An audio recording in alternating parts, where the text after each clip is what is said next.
Hi guys, I'm going to remind you how to log it into IXL in case you need help. So I am on the district web page. I am going to scroll down to find student links, and you really have to do this through student links. Find IXL, and I'm going to show you why here in a little bit.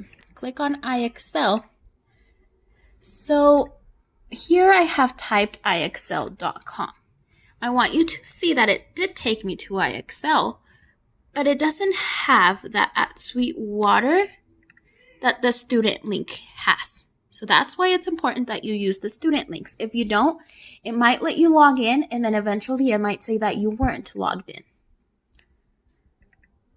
So here you are going to look up the code. Yours might look a little bit different, but your search bar will be the same. Now, I am typing in the code that I gave my class today for adding and subtracting fractions with like denominators. So you do your problems, and if you answer it correctly, notice that here the SMART score will go up. And every time you keep answering correctly, it goes up. It just depends how much the question is worth. Your goal is to get up to the 100. Now, I'll show you different parts. If you get this wrong, say for example, instead of adding them, I subtract it. I want you to notice what happens to my SMART code score. It says sorry, incorrect, and here's the important part. It's an explanation. It tells me that's what you answered. Remember, add the numerators, keep the denominator the same, and it gives you the answer. But the remember part is really important just in case you really forgot. So you will say, got it.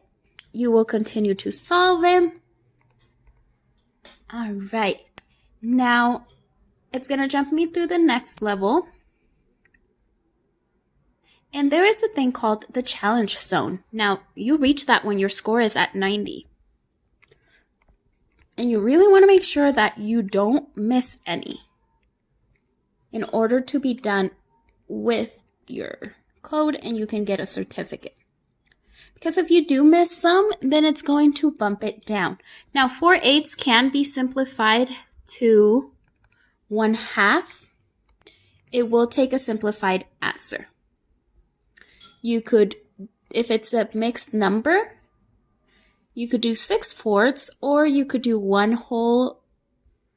Let me figure it out on the side so you know what I'm talking about. Like 6/4. Sorry for my writing. I'm writing with just one hand and I can't hold down the paper. That's 4/4. You'll have 2/4 left over.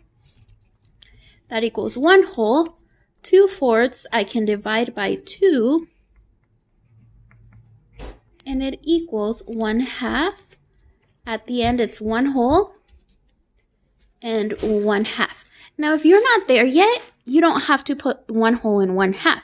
It will take 6/4. But if you are that student that can simplify already and that depended on your win groups, then I would definitely put this answer. I'll show you how to do that. So 1 whole space 1/2. Let's see if it takes the answer. It said I did well. Remember, you don't have to simplify yet. It will take either or, but if you're at that level, then you definitely should be doing that. Like 8/8. 6 plus 2 is 8, 8/8. But I also know that 8/8 is a whole, so I can just type in 1 whole, and it will take my answer. Notice that here I'm going to have an improper fraction because my numerator will be greater. So 5 plus 5 is 10. Keep my denominator the same, and it will still take the answer. Now notice here that I'm almost close to being there. So I just keep going. My goal is to get to 100. 7/5. Great job. Okay, 2/3 minus 1/3 is 1/3. I submit it. Super. All right, so here is what you will track down on your sheets. I spent 3 minutes and 15 seconds. My SMART score was 100. I answered 13 out of 14 questions, and now I can move on to the next level. Now, if you're in my class, you're just doing one level at a time and you're only spending 25 minutes. That will just be the extra practice that you will need for today. Hope this helped.